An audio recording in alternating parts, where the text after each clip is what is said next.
guys, welcome back to Tracy's Local Learnings. So today I'm planting more flowers.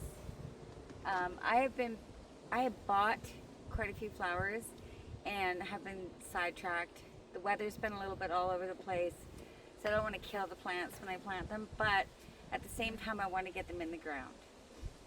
This chamomile basket that I planted is super pretty, and I'm going to chop this entire upper part off so it can bush out and send out more shoots. My scissors don't want to open. I think I'm going to go, so because these ones have already bloomed, I'm going to take those off. So I'm going to come to the next node, and just above it I'm going to take it off. Now this I will be drying for a nice cup of tea. And I'll be using the leaves on it and the flowers and a little bit of the stem as well. It's all wonderful and it makes such a beautiful cup of tea. So I'm just going to hang this up in the greenhouse. I hope you guys are having a great day. Woo! Yeah. Okay. I hope you guys are having a great day. Sorry about that. But you know how if you don't do it now, it'll be gone and then it'll blow away and I won't know where it went, and then I won't have that cup of tea. Something's wrong with my scissors. Anyways, okay, so pansies. It's a great annual that I'm sure a lot of you have, and I don't know if you know the actual way of pruning a pansy. They will keep growing and growing and growing as long as you do something very important. You have to pick them. You have to pick any of the flowers that are no longer happy, like this one. I'm going to bring you guys in closer. Let's see if you can see that. Where am I? Here I am. So that's perfect. So see how this one is, it's not happy, it's dying, it's already spent. You would come in here with a pair of scissors and go right down to the base of where the flower comes off the stem and trim it off. And what that's going to do is it's going to allow more flowers to come in. So with annuals and with perennials, the more you pick them, the more they grow. So as these ones come, like today these ones are open, this one's probably going to be done by tonight, and then I'll pinch that off and it allows more to come to follow. You know, I was thinking about when I'm out here pruning my plants, I wonder if people know different ways to plant, or pardon me, to prune their annual plants. So petunia is another one. It's another one. The more you pick it, the more it grows, and I'm going to show you how to do this one too. Normally I come out here every day and I get rid of all the dead heads to allow it to go back into bloom or stay in bloom. So now, where are we? We're here. Do you see this one? How it's not happy, it's fallen over and it's dead. Now I want you to look at that stamen, the stem of the flower. Now, if we can do this together, you just snip it off. That whole flower and that end bud. And again, it's going to allow a new flower to come in.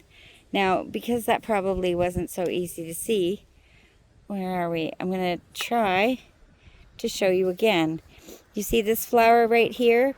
It'll be gone by tomorrow, so it's not a big deal to take this off. So there's a bud forming up top on this one. So you don't want to take that, but you want to come in just under it and cut that flower away to allow it to keep blooming. Oh, look. You guys see this one? It's kaput. It's the top one. The top one is no good. So I'm going to come in here and I'm going to snip it away. And you also don't want to leave the flowers, the dead flowers, in the pot because they will cause grief. So, and that is how to prune your petunias. I really hope I'm showing you guys good so that you know. Because, you know, a lot of people, like I noticed when I was working in the greenhouse, a lot of people come in to buy flowers, yet they have no idea how to care for them. So they see this beautiful plant and they buy it and they take it home and they give it water, it doesn't look so good, it's because they're not properly caring for it, right? You have to prune it and maintain it to get it to continue to bloom. Consistent water at all times and all sorts of things like that. Lots of sunshine. Here in BC, you know, it rains a lot and it's not always sunny. It's overcast more than not. And as long as you maintain a nice healthy water for them, which is not too much water, but just enough, right? A lot of these plants, they don't want to sit in water because their roots will rot quite quickly. This is an example of a plant that sat in water too long, and I'm going to show you this. That's the name of the plant right there. Where am I? Am I showing you? Woohoo, I think I'm doing it. So it is called, I can't even see it because the sun's in my eyes, Pruning. Now it is a full sun plant. However, it was watered and it was left. So do you see how this is green and that's green and the one in the middle is dead? I hope you guys can see that. I'm just going to come in there. Oops. And I'm going to snip it off as low as I can. There we go. Right? And that will give this plant a chance to come back. Now, on that note, noticing that this one doesn't really take a lot of water, and it's in a tin, even though it has plenty of drainage on the bottom, I'm actually going to plant another flower in here to help absorb up the moisture on these hot days so it doesn't get too wet. And I have chosen, see the pretty white and purple flowers on here? I went looking for a flower similar to that. And this is what I came up with. Oh, this doesn't look so good. Do you see that bloom? It's kind of got the white with the purple in the middle, if I'm showing you. I'm trying to see where it is on my phone. Now this plant, here, I'm going to show you. This one got broken, so I'm just going to snip it off, right? Get rid of it.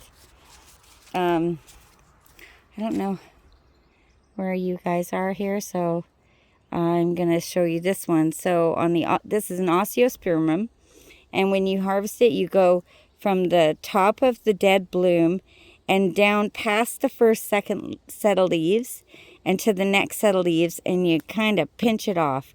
Normally I would use my pruners, but they're in my hand holding the pot. So same thing with this one. You go down and you pinch it off, right? And then it can send out new shoots. See, I wish I could show you guys better. Yeah, but that's how you do it with all of these. You don't want to take them too far back. And if you're taking a long stalk off, like a big piece, make sure you're leaving at least 60% of the plant. You wouldn't want to cut it back completely. Now, with osteospermum, this one that we're looking at right here, if it all does die, say you forget to water it and it just looks like heck, you can come in and chop it back, chop the entire thing back. But again, don't take more than 50% of the plant and then it'll come back. So this is the one I'm going to plant with this little one, and I got to make them fit. So it is Monday and it's super, super hot here. I still haven't caught up with my sleep from doing that all-nighter with my son with the mechanic work. So I'm still out of it, you guys. Like I'm suffering greatly. It's not a good idea to stay up all night, even though, you know, he needed the help and we got it done. I think that at some point we should have all taken a break instead of going all the way through. So that's my little, I learned something new, right? Just because we can do it, we can stay up all night, doesn't mean it's good for us. So yeah, I'm still suffering from that and the heat. So I'm just picking off any kind of little yellow leaves that don't look so good down at the bottom. And then I'm going to pull this out. Look at that! Oh, the hummingbirds. You guys can't see them. I have a hummingbird hanging, a feeder right behind you. And it's quite active today. And the eagles have been active. It's just been a really active bird day. So now I'm going to take this, even though that's a lot of roots, and I'm going to stick it in this pot. I hope you can see it. It's not going to fit, you guys.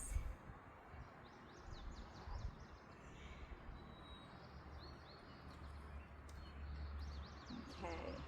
It just fits. That's kind of funny. So I don't want to wreck this other plant. Okay, so now, because this plant is so much bigger than this one, it's going to provide this one shade while it repairs itself from having a bad experience from me. I did it. Anyway, so I think that's going to look really super pretty when it starts to come. And so that's done. Now I talked about the pansies, I talked about the chamomile. This is another osteospermum. It's got some more, anyways. It's a really good annual plant, you guys. It has lots of color. These will grow quite tall. Now this one and this one, these two osteospermums, I brought home from work because they were dead and they were going to be thrown in the garbage. And I said, nah, I'll take them home, right? Because I knew that if I was patient, I could save them and bring them back. And now I'm going to have some really pretty little flowers. I usually buy osteospermum, but they are one of the more expensive annuals. And I was trying to focus on getting some perennials for my garden, especially when it comes to medicinals, right? So I don't know if you guys heard me saying I lost a couple of my perennials. Oh, look at this one. See, it's dry. See these? Hang on here. I've obviously not watered my chamomile enough. Am I here? Where am I? Here. See how that's yellow? So I'm going to pull that out. And I'm going to make sure that I water it really, really good tonight. And I might even put it in something to hold water underneath it to really let it absorb. Now I do have the cardboard in here in my basket and the dirt, but obviously when I'm watering it, I'm still not watering it enough. And that's how we have to treat each individual plant, is get to know what they drink. Chamomile is a very thirsty plant, and I should have known better. Okay, so I got these new flowers.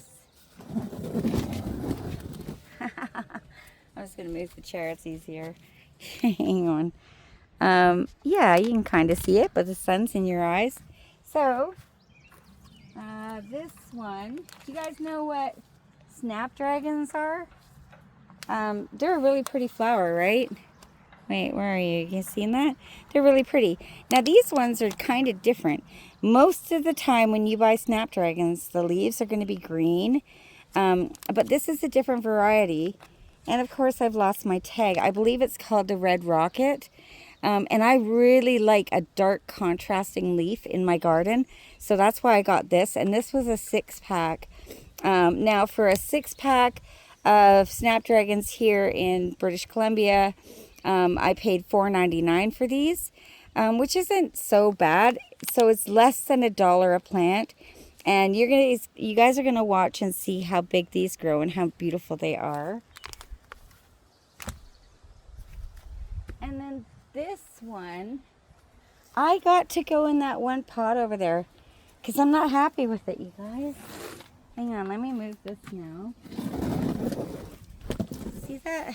Wait. See the planter with the pink? Let me try to move you in here. With the pink right there. Wait. There we go.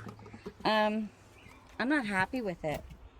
It's not looking as spectacular as I thought it might. So I thought maybe that in the middle might help. I really like this plant. Now, it didn't have a tag on it, and I couldn't find out the name of it. But now, do you see the red spiky one over there? Oh, it says my phone is heating up.